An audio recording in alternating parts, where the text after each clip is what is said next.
in Focus with Ejaz Haider. We begin this evening with a discussion of U.S.-Pakistan relations, both in light of a meeting between Pakistani and U.S. national security advisors in Geneva, as well as the Biden administration seeking money for economic and social support to Pakistan and for training Pakistani military personnel.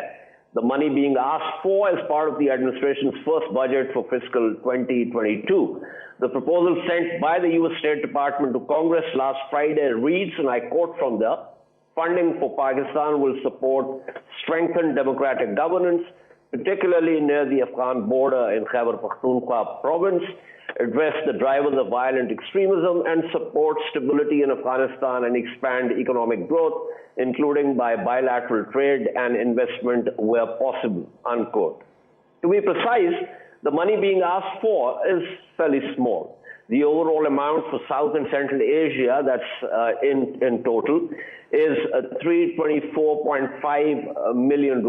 Ditto for IMET, where the funds being asked for are $13.8 million for South and Central Asia.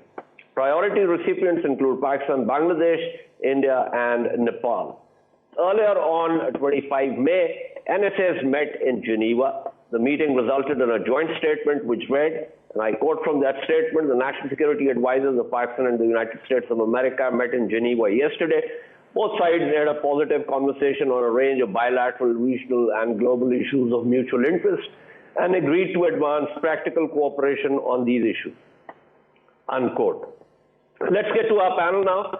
To get their views on where we stand, I'm joined by Dr. Sameer Lalwani, Senior Fellow and Director of the South Asia Program at the Stimson Center in Washington, D.C., and Lauren Brown, who's a political commentator and Communications Director for South Carolina Democratic Party. Thank you to both experts here. Let me begin with Sameer Lalwani here. Sameer, we're going to get to the NSA's meet in a bit, but I will go back to this, the funds that the State Department is asking for. And except for the line which says including by bilateral trade and investment where possible, the rest of it seems to, evoke in me a sense of deja vu. It's like, a throwback to the Obama years when he was the president, and there was a Kerry Lugar bill, and of course we all know what happened to that and how relations nosedived. So give me a sense of how you look at it in terms of whether it's a throwback to that or whether there's something new here. Well, look, I listened to that language and I read what the State Department report, and it sounds very pro forma. So while it might be familiar to the language of Kerry Lugar and past documents or detailing the relationship with U.S. and Pakistan, to be honest, it's pretty standard. This is how the United States describes its relationship with the world.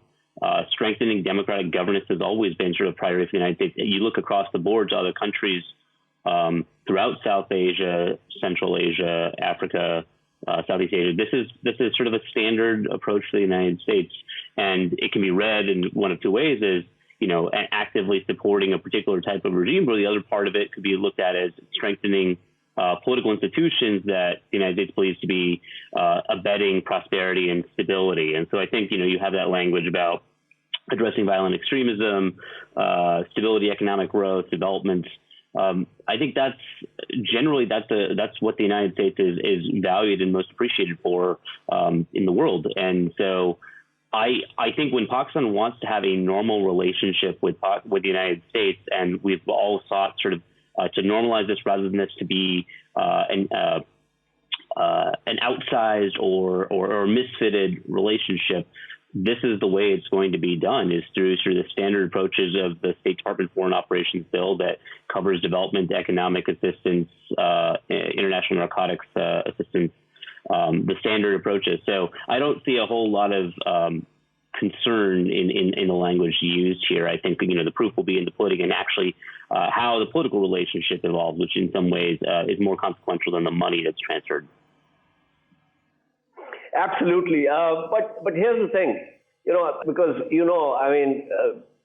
and I and others like us who look into policy issues, we're familiar with the kind of standard language that is used. But it also, frankly, at some point, and it's been 20 years now, it kind of draws a yawn. Now, for instance, I mean, it drew a silent chuckle from me. I mean, the line about particularly near the Afghan border in Khyber Pakhtunkhwa. I mean, Khyber Pakhtunkhwa, of course, it abuts, just like Balochistan does, Afghanistan, but it is a Pakistani province. I mean, instead of having a direct sort of reference to Khyber Pakhtunkhwa, the State Department, statement or proposal had to specifically refer to Afghan border. Now, is that because that would perhaps make it easier for the legislators to figure out that this is a place where putting in money is important because it abuts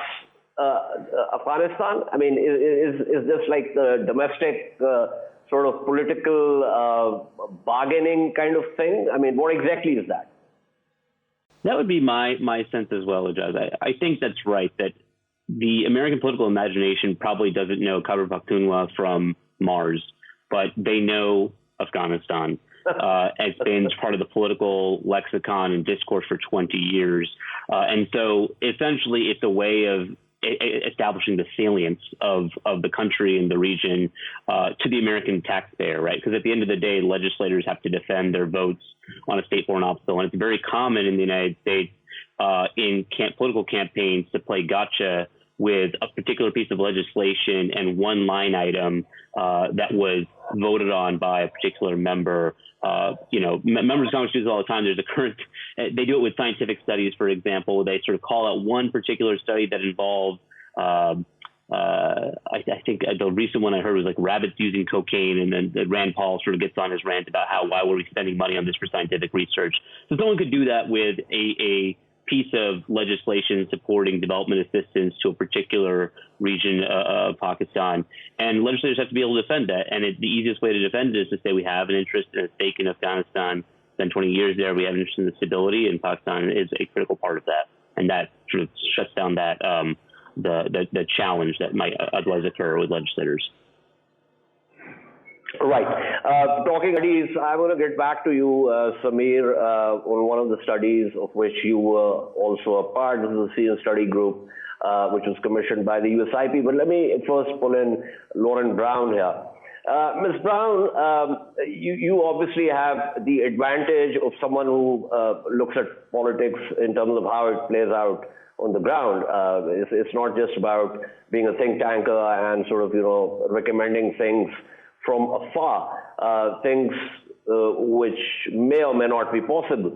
So given that advantage, give me your sense of where the US-Pakistan relations are going to go, because frankly, while Donald Trump was castigated for a number of reasons, the fact is that, in the last 2 years of his administration, relations between Pakistan and the United States actually I wouldn't say they blossomed or something, but they at least got onto an even keel with both sides knowing what could be expected.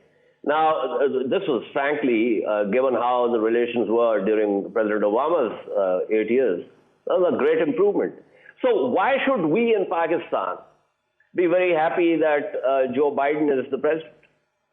Well, I think number one, because as we say on the ground, Democrats care. And as Samir alluded to, we care deeply about democracy. And I think one of the roles that Joe Biden has gladly taken on in this administration is recognizing that there is a lot of repair to do on the world stage.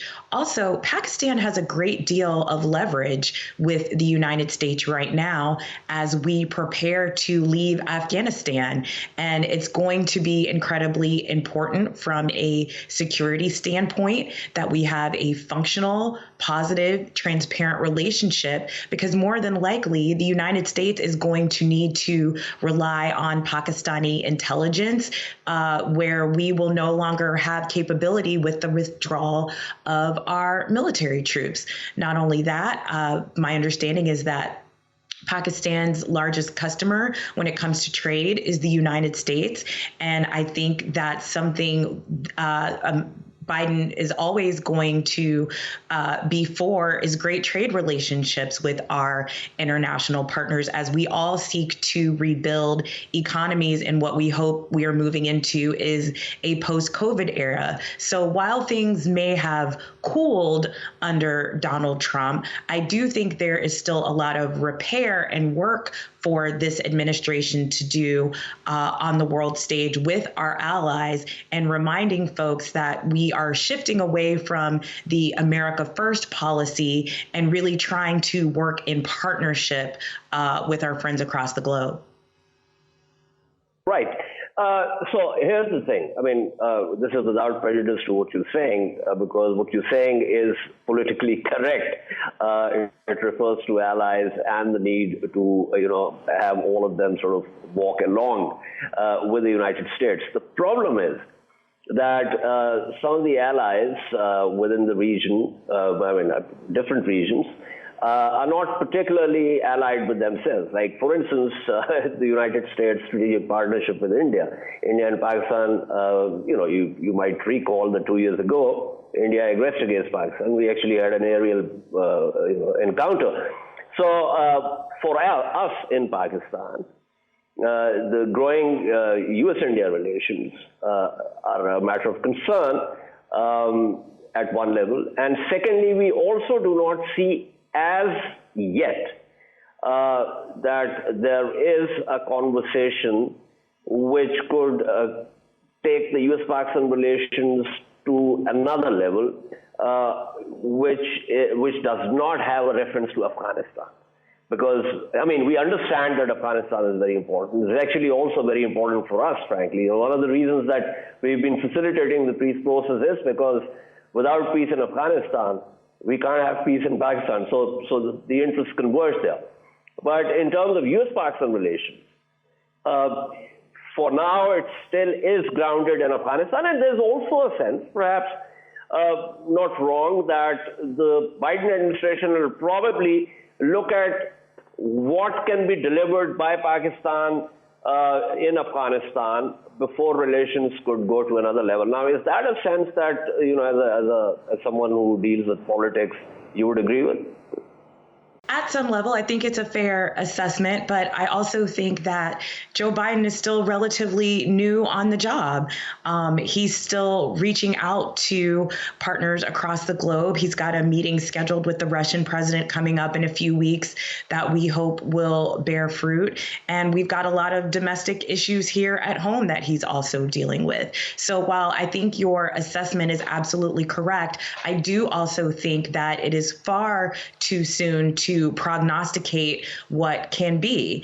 Pakistan has great relationships with China that we may need to use to our advantage going forward, even though I know the president is in talks with the leader of China. But there's, again, repair there that has to be done from the previous administration. So while, yes, there is no indication that we will see more than an interest in Afghanistan, I do think the fact that economic development has been made a priority in the budget is a step in the right direction and hopefully a show of good faith.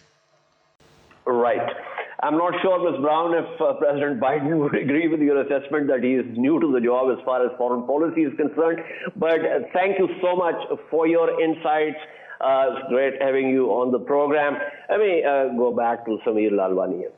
So, Samir, I was referring to that USIP report. So, the report was essentially with reference to U.S. relations with China and the rivalry or the peer competition or whatever. But it also had, with reference to that and because of that, it discussed how U.S.-Pakistan relations within that broader context. And it was very interesting that much of that had to do with why and how the U.S. can and should approach Pakistan. As a matter of fact, in terms not just of sort of, whatever the innate value of those relations are, but also in relation to the U.S. competition with China. So give us a sense of what that was about, and is as moving forward, do you see any expression of or translation of that into policies? Yeah, that's a tough question. I mean, I think that in general, everything is going to be seen through a competitive lens. One of the things we noted in the report is that while the U.S. and China are going to be competing throughout the globe, South Asia is not the priority theater of competition, right? So the U.S. is going to concentrate, and I think China is going to concentrate in East Asia, and South Asia is sort of maybe a secondary or potentially even tertiary concern. If you factor in Northeast Asia as a priority, South China Sea is sort of a secondary concern, and then a tertiary concern being South Asia and the Indian Ocean.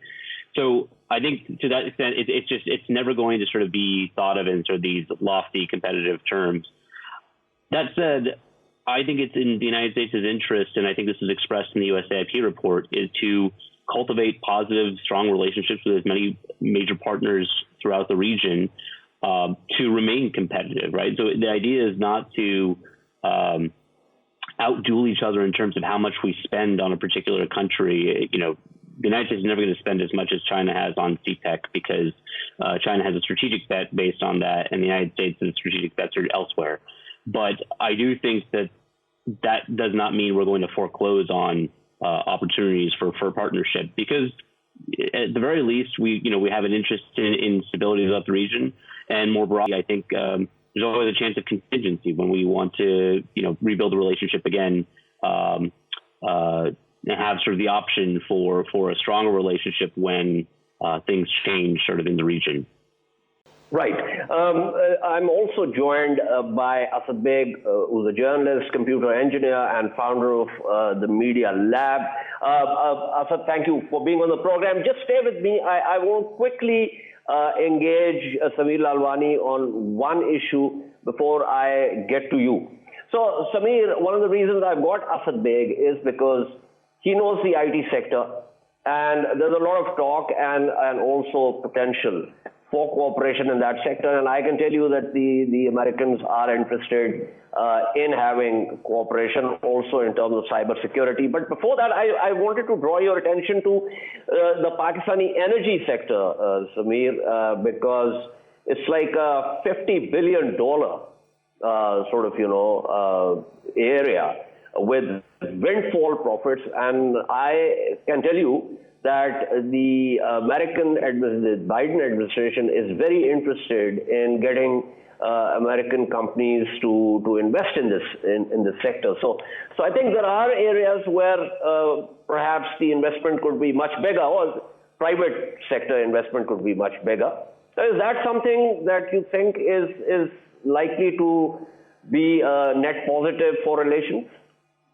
Yeah, I do think it's going to be net positive if it's to occur, but it's contingent, I think, honestly, on a lot of changes and reforms that Pakistan implements. And I'm going to refer you here to a great article by a colleague and friend, Arif Rafiq, who wrote in Foreign Policy maybe a couple months ago, that sort of the real challenge here is for Pakistan not to become just sort of a transit hub or an energy hub, but to actually start investing its capacity for export. So I'm going to quote from him a couple of lines because it's a really good article. He writes, "Exports are the missing piece of Pakistan's economic puzzle and a big reason why sustained high-level economic growth has been elusive. But improving export competitiveness requires disrupting Pakistan's political economy, and the problem is the country's elites, both civilian and military, benefit from the status quo." And he goes on to talk about the cartelized major industries that are dampening Pakistan's export potential. And this, I think, if this is demonstrated, if the reforms take place and their export potential sort of grows, I think you're going to see floods of investment, not just from Americans, but from across the world. But in the absence of that, these are some risky bets. In some countries, some major companies are going to make those bets. I think Exxon made a big bet a couple of years ago that didn't pan out. And for exploration and drilling rights, they might happen again. But I think that this is ultimately in Pakistan's hands to make the changes that elicit the competitive spirit of companies to make those profits that you're referring to. But at present, I don't think they are as visible. No, actually, I agree with you. In fact, there's a great article by Arif Rafiq that you referred to. But okay, let's listen to what Asad Baig has to say about this. So, Asad, thank you as always for being on the program. Now, as Samir mentioned, there are those traditional areas where we export, we also import, and so that kind of constitutes our overall trade with the United States. Now, since it's important that we diversify. So tell us, where exactly do things stand with reference to the IT sector? What kind of cooperation there is? What is the potential, and what are the opportunities and challenges? I think there's a lot of potential. Let me just start with that. Also, there are some there are some myths surrounding the IT skills in Pakistan, and I mean, this is purely coming from the people who are some of the industry leaders that I've worked with or interacted with in the past few days or few months, for that matter. That the general myth is that we are producing a lot of IT skills in Pakistan. Obviously, we are, but the fact of the matter is that when it comes to competition in the international market, then I think we need to also have a look at the region, and the region is obviously India as well, India and Bangladesh, and both of these countries have a lot more potential in terms of IT skills than what Pakistan is producing at this point. So I think when you say partnerships, the first thing that comes into my mind, if there are three things broadly that I can mention right now, the first thing that comes into my mind is educational partnerships. Let me give you an example. MIT in India, for instance, has been operating for a while, I think about a century, if I'm not wrong, right? And these are the kind of partnerships that Pakistan need with American institutions, educational institutions purely, to kind of promote research, specifically technological research in Pakistan, right? We do have a lot of potential.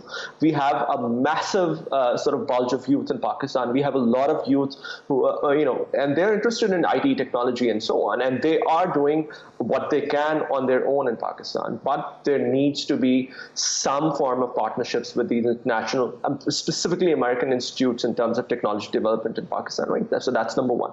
Number two, I would say what Pakistan has is a market, is a massive market. I think it may be news to you, but we've recently, in the past few months, we've recently crossed the 100 million mark in terms of the broadband subscribers. So these are the people who have access to broadband internet. We have about 183 million subscribers in Pakistan, people who have access to mobile phones and technology and so on, right? So in many ways, we have one of the largest markets of the world that's like a heaven for any international company or a tech startup, even for that matter, right? And you would see that there is a bulge of a lot of tech startups in Pakistan, right? So the point, I think, with that is that this is one of the advantages. Now, how do we make sure that this play into our benefit? I think there needs to be a very concentrated effort in terms of highlighting some of these market potentials internationally and globally to some of the tech markets. Amazon, for instance, has just added Pakistani sellers on the platforms. That's great.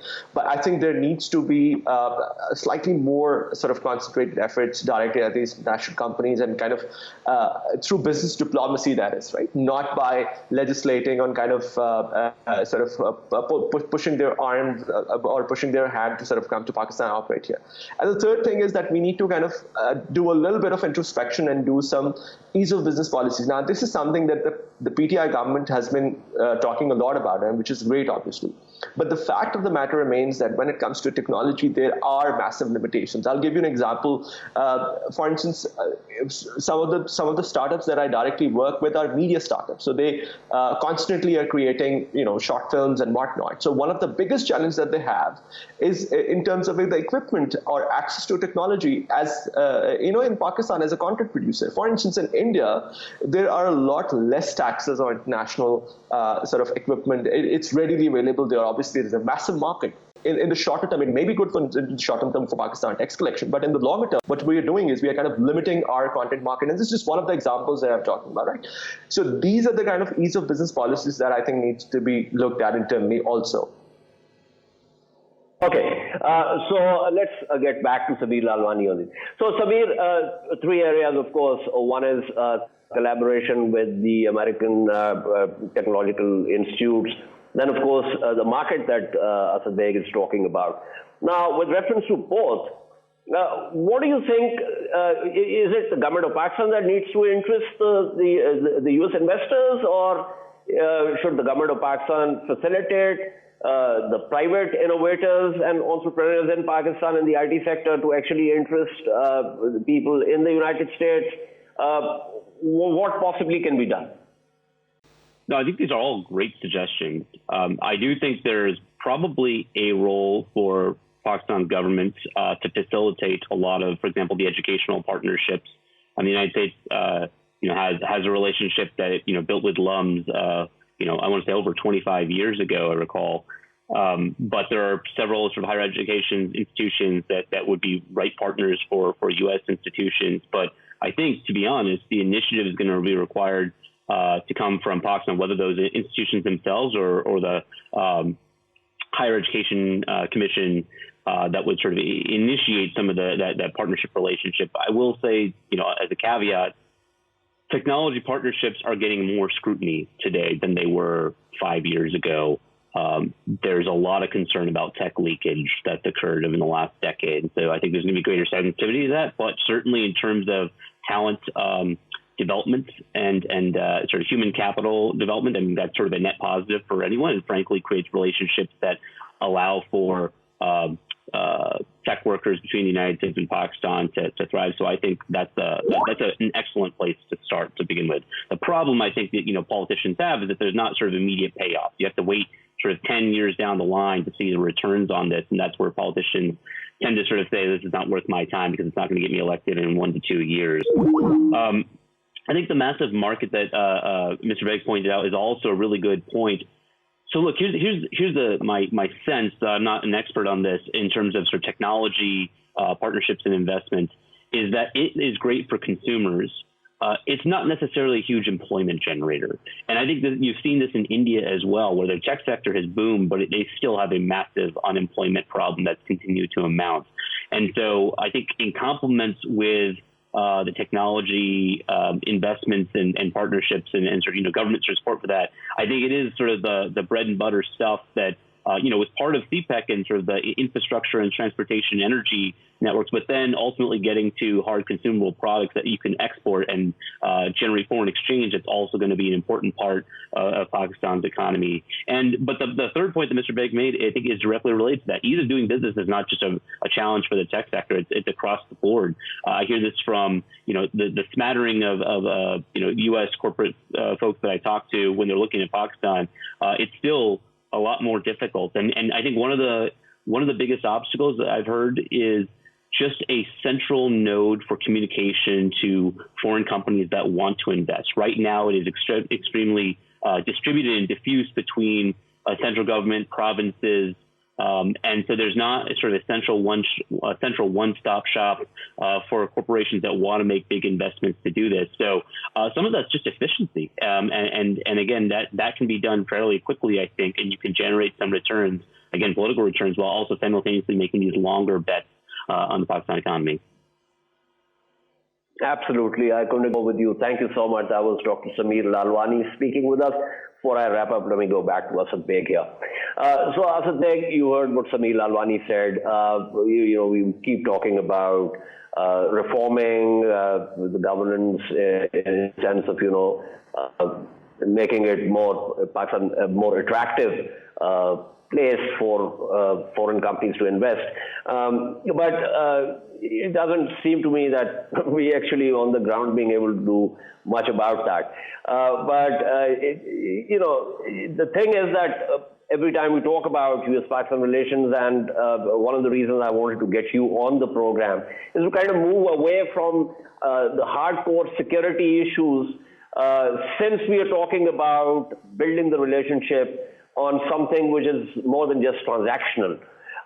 What are the other areas that you think in terms of, not just the IT sector, but also related to IT sector or affiliated with IT sector, given the youth buzz that we have, given that we do have a lot of talent that needs to be tapped into? Are there any organizations in Pakistan who are actually doing some work or writing some position papers or lobbying with the government of Pakistan or suggesting things on what can be done and how we can not just earn revenue, but also actually acquire some kind of capacity that gets the world interested in us, because it's not just about getting US expertise or their best practices. We need to develop something which actually makes us kind of indispensable for the United States and other world markets. It has what Samir mentioned, that's a very important point. And if I may, there are two things that I would really like to highlight in response to your question. One, that when you say technology and access to Pakistani markets, so technology basically is a multidisciplinary field, and it doesn't really mean that it has one or two or three forms of technologies that we are talking about, right? Like I said, it's a multidisciplinary field. An example that I gave of Amazon is actually it's actually very relevant, because what Amazon does is Amazon is essentially a marketplace. And when you say that Amazon, we give access to Amazon of the Pakistani market, essentially what we are doing is that we are putting Pakistani developers and Pakistani entrepreneurs on Amazon. So in a way, Amazon, while it's just a website and quote unquote technology, it's giving Pakistani entrepreneurs access to international markets. So in a way, IT is multidisciplinary, and it's very important that we understand that when we say market access, because market access doesn't really mean that they're the consumers. Market access also means that these people have access to international markets through platforms like Amazon. And same goes for YouTube. Now, this is one of the things that I keep sort of trying and writing about and talking about, and sort of trying to sort of get some hold of somebody in the policy-making circle. YouTube, for instance, right? So what essentially is YouTube?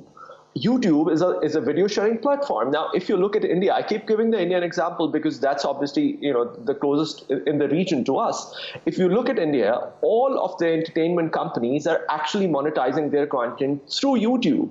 All of their video productions, music production, everything, even at some level now they're moving their film industry, the massive film industry that they have, to digital mediums. OTT, for instance, they have 42 OTT platforms in their country, right? So what essentially they're doing is that they're selling, because video or content that you make is also software. It's a kind of software that you export, right? So software doesn't really have to be a program of any sort. A song that you make, a movie, a film that you make is also software essentially, right? So what they're doing is they're exporting massive amounts of software through YouTube, and the YouTube monetization is working in their favor. And so, excuse me. So this is one of the examples of how technology can give access to Pakistani entrepreneurs, content producers, any kind of people who are creating any form of content to international markets, and they can actually monetize it. So one, I think access needs to be defined in a slightly more broader perspective. The other point, excuse me, that you mentioned, and very rightly mentioned that too, that there isn't much, unfortunately, on the ground that we see right now, and I completely agree with you. And the fact of the matter remains that these initiatives, that these partnerships, they're on a very limited scale. Samir again mentioned LUMS. I mean, how many people in Pakistan go to LUMS, right? And same goes for other high-profile universities. Now, they might be great, but the percentage and the volume of Pakistani population that can afford to go to these universities is very low. So this needs to happen on a much more broader scale. And you ask about organizations. There are organizations, including my own Media Matters for Democracy. We try wherever we can to engage with the government and kind of talk about how to improve technology footprint in Pakistan. There's one organization I can recall right now. It's called Code for Pakistan, which is a part of a larger network in the world. But again, like I said, there needs to be a certain political will for that also at some point. Absolutely. This is fascinating, and this is something that we need to discuss more often. Thank you so much, Asad Baig, for your insights. We shall take a short break and return to discuss how India, ruled by a right-wing Hindutva government, suppresses Kashmiri voices in Indian-occupied and illegally annexed Kashmir. Stay with us.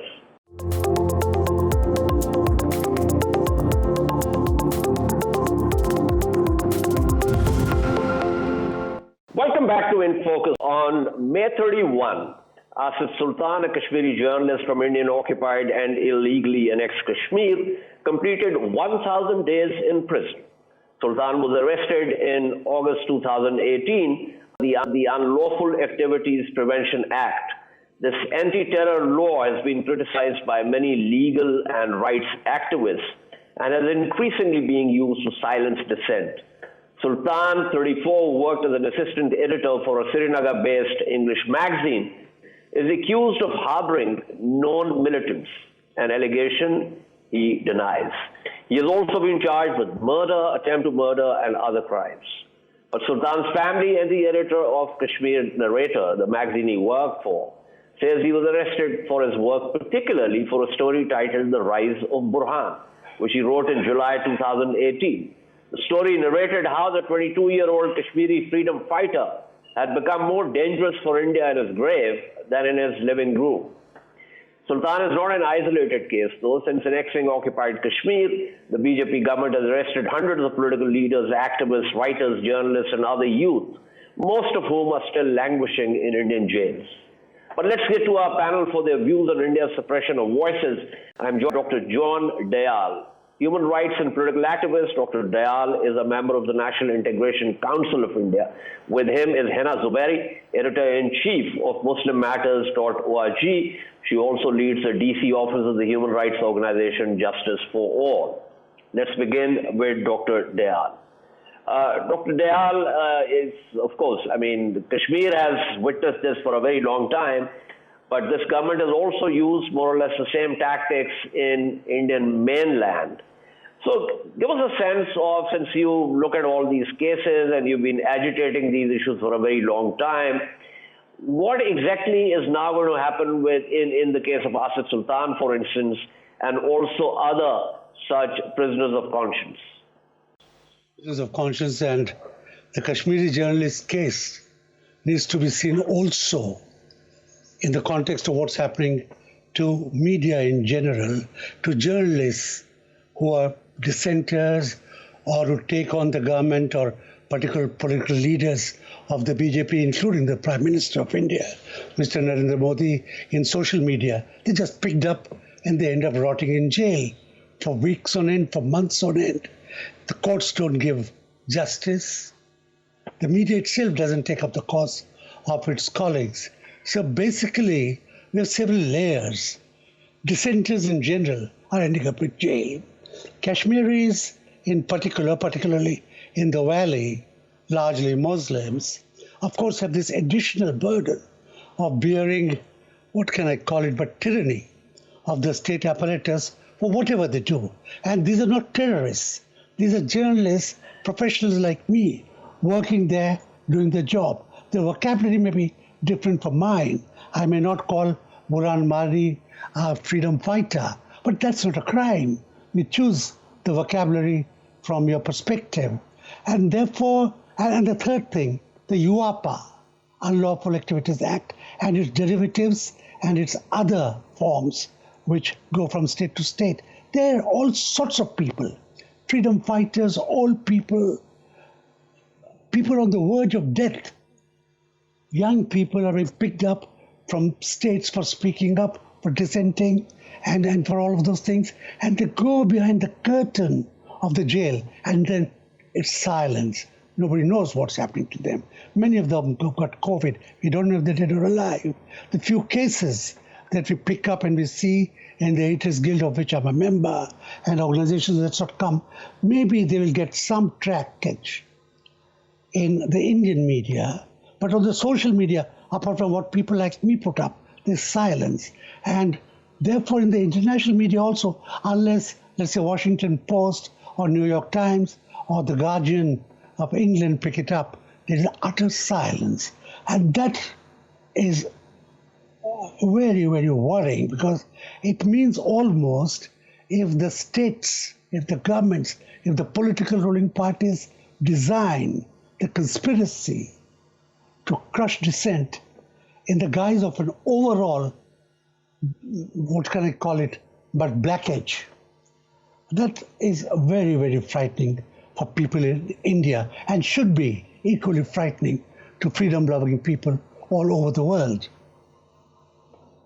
Happily. Talking of the foreign media, you refer to the New York Times, the Washington Post, and also the UK paper, The Guardian. Let me pull in Henna Zuberi here. Henna Zuberi, you obviously look at these issues within the United States also, and outside the United States also. So give us a sense of, specifically when it comes to occupied Kashmir, how does the Western media, the US media actually, report it? What is the sense of, is there a sense that lots of journalists in Kashmir are under constant threat?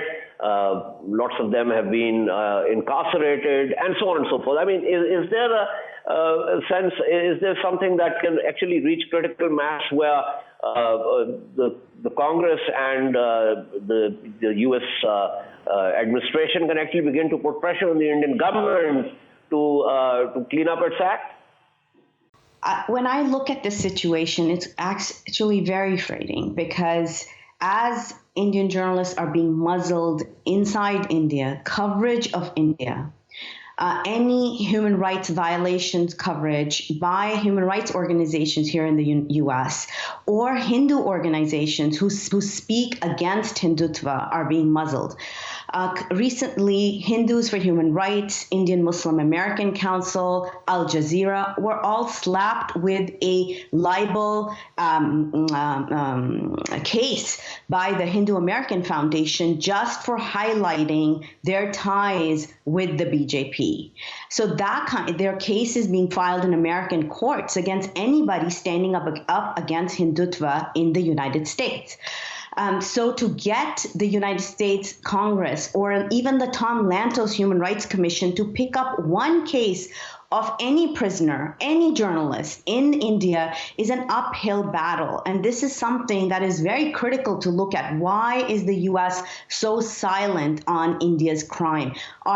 Is India such a big ally coming up? I mean, we've heard of bases being created in India. So this is something that we're really watching really carefully. Now, particularly in Kashmir, we're seeing everyone from Masarat Zahra to Gauhar Jilani, Kamran Yusuf in 2017, and Fahad Shah from Kashmir Wala. These are young and also many times established journalists who have been picked up and put under these draconian sedition laws. And these sedition laws are being used all over India. For example, even with Asif Sultan, when he was arrested, his father has told us that as soon as he was arrested, he wrote about Burhan Wani's case, he received emails from the police asking him to reveal his sources and termed his journalism as glorifying terrorism.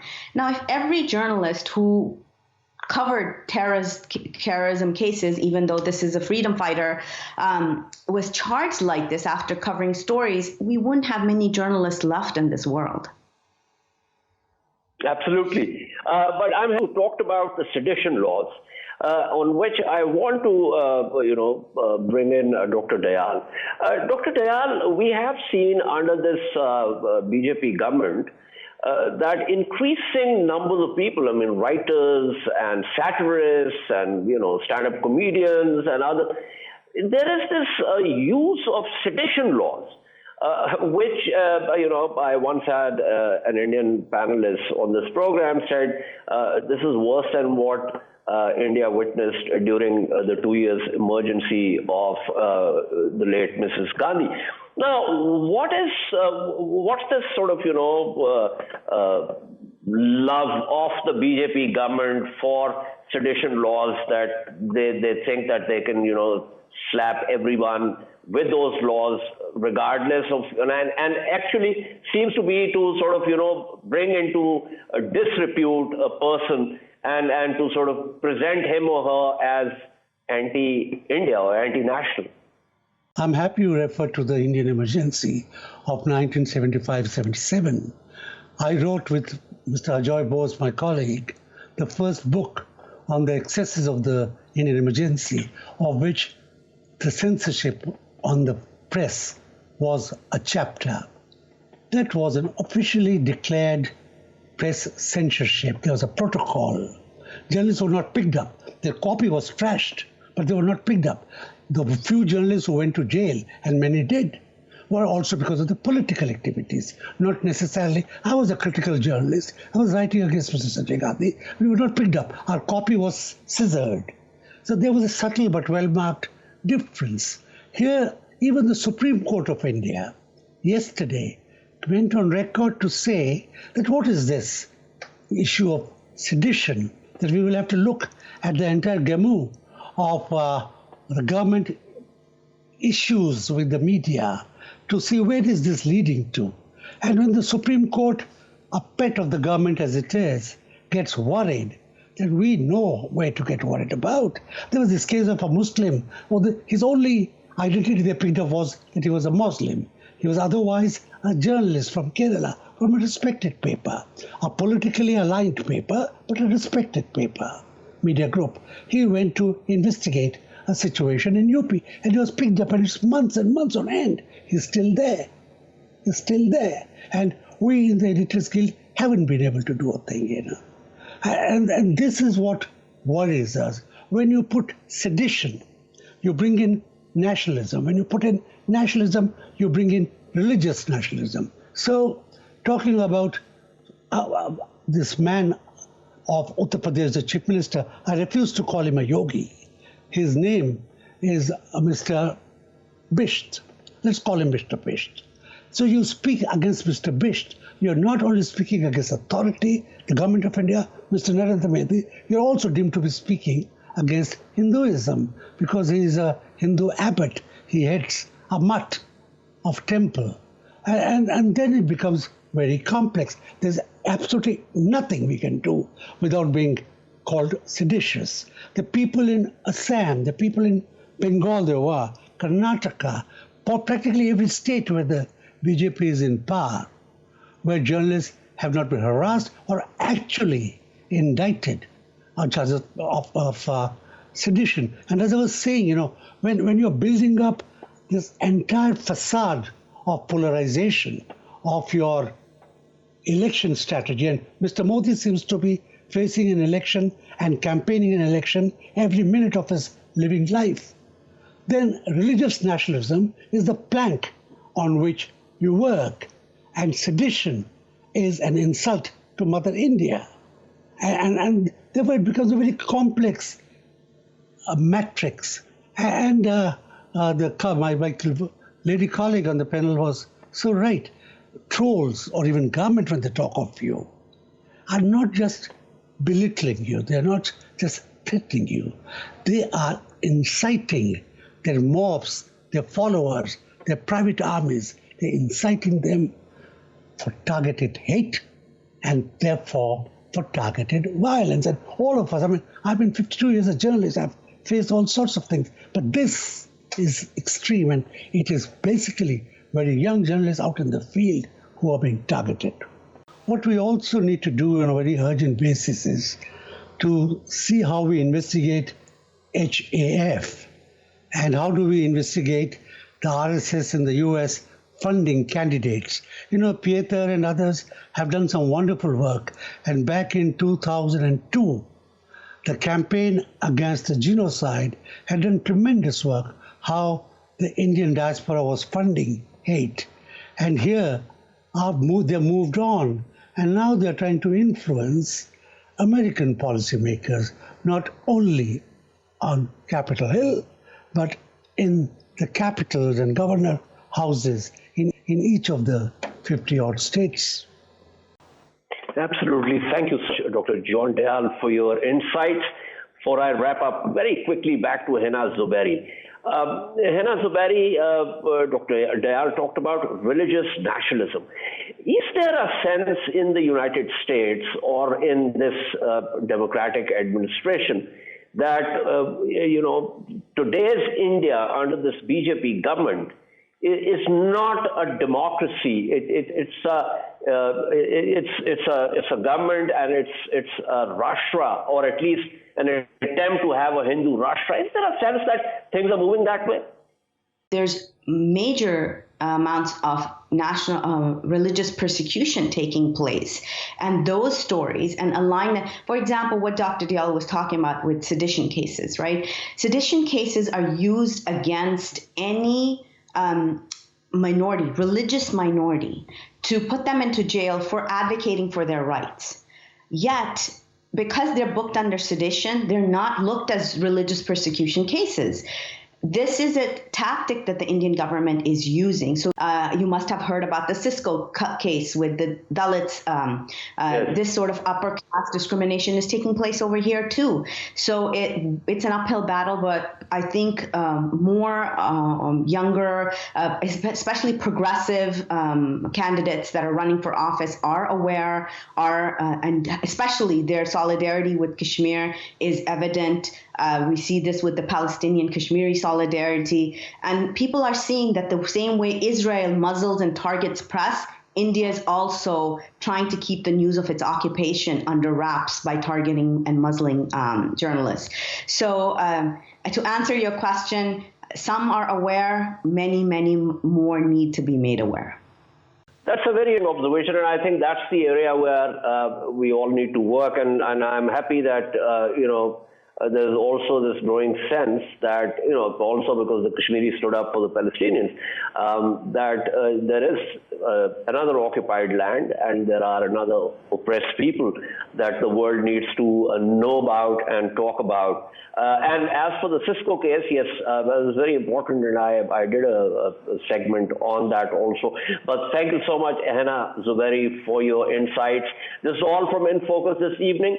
We shall see you tomorrow at the same time. Keep following our latest updates on social media at indus.news. Good night and goodbye.